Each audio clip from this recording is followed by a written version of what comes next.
The air in the room was thick, not with heat, but with a suffocating, silent dread. The clock on the wall ticked with a rhythmic, metallic heartbeat, counting down the seconds of a life about to be extinguished.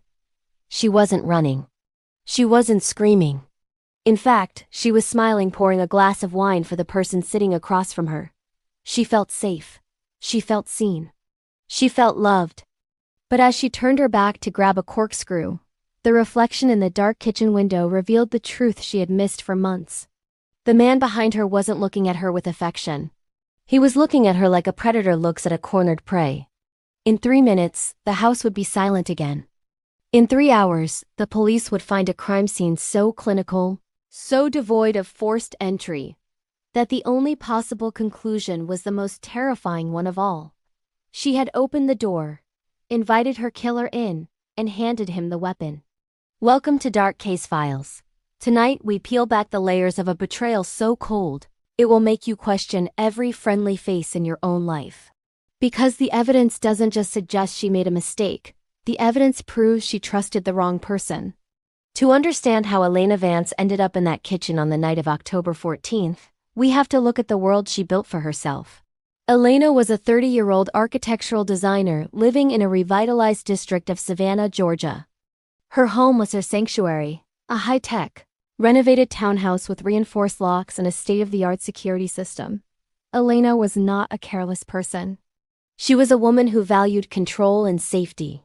She had a close-knit circle of friends, a golden retriever named Jasper, and a career that was skyrocketing. She had designed some of the most beautiful modern structures in the city, known for her ability to see structural weaknesses that others missed. It is the ultimate irony of her life that while she could spot a hairline fracture in a concrete foundation from 50 yards away, she could not see the cracks in the personality of the man she loved. Her life was a masterpiece of order. But order is fragile when faced with a chaotic mind. 3 months before her death, she met Julian Vane at a local charity gala. Julian was charming, soft-spoken, and possessed an intellectual intensity that Elena found intoxicating. He was a freelance data analyst, or so he claimed.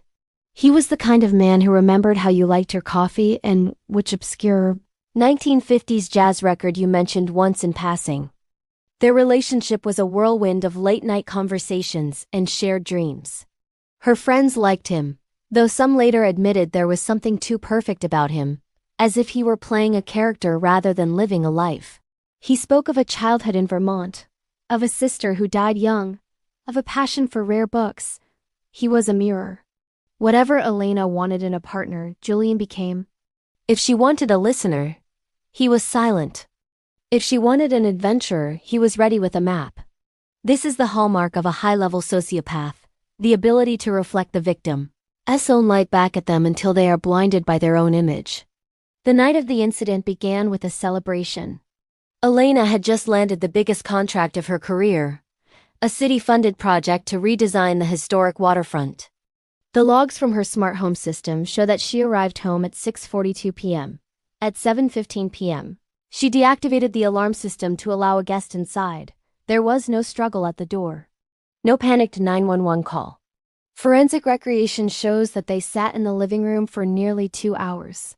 We know this because of the 2 wine glasses left on the mahogany coffee table. The atmosphere was celebratory, yet the digital record of the house tells a darker story. At 8:22 p.m., the smart speaker recorded a song request, "In the Wee Small Hours of the Morning," by Frank Sinatra. It was a song about loneliness and regret, a strange choice for a celebration. As the night progressed, the atmosphere shifted. The digital thermostat recorded a sudden spike in activity movements that were no longer calm or rhythmic. It started in the kitchen. According to the blood spatter analysis, the first blow was delivered from behind. It was precise, calculated, and intended to incapacitate, not kill instantly. The killer wanted her to know. He wanted her to see the face of the person she had let into her inner sanctum. For the next 40 minutes, the house became a stage for a psychological nightmare. Elena was forced to navigate her own home. Her sanctuary turned into a labyrinth of shadows, while her attacker toyed with her. He didn't use a gun. He used a kitchen knife, her own knife symbolizing the ultimate perversion of her hospitality. The struggle moved from the kitchen to the hallway, leaving behind transfer patterns that told a story of a woman fighting for every inch of her life. When the morning sun broke over the Savannah skyline, Elena's assistant, Sarah, arrived to find the front door slightly ajar. The silence inside was deafening. Jasper, the dog, was found locked in the basement, unharmed but whimpering. Elena was found in the center of her architectural studio, surrounded by her blueprints, as if her life's work was meant to be the backdrop of her death. The crime scene was bafflingly clean. No fingerprints other than Elena's, and a few of her known associates. No DNA under her fingernails. The killer had worn gloves and likely a forensic suit. He had cleaned the wine glasses, but he made one fatal mistake. He left the bottle. And while the bottle was wiped clean of prints, the sediment at the bottom contained a trace amount of a powerful sedative, a substance Julian Vane had been prescribed 3 years prior under a different alias. The investigation took the police into a rabbit hole of digital deception. Detectives Miller and Vance, no relation to the victim, initially struggled. Julian Vane had disappeared into thin air. His apartment was scrubbed clean, his phone was disconnected, and his social media profiles vanished within hours of the body being discovered.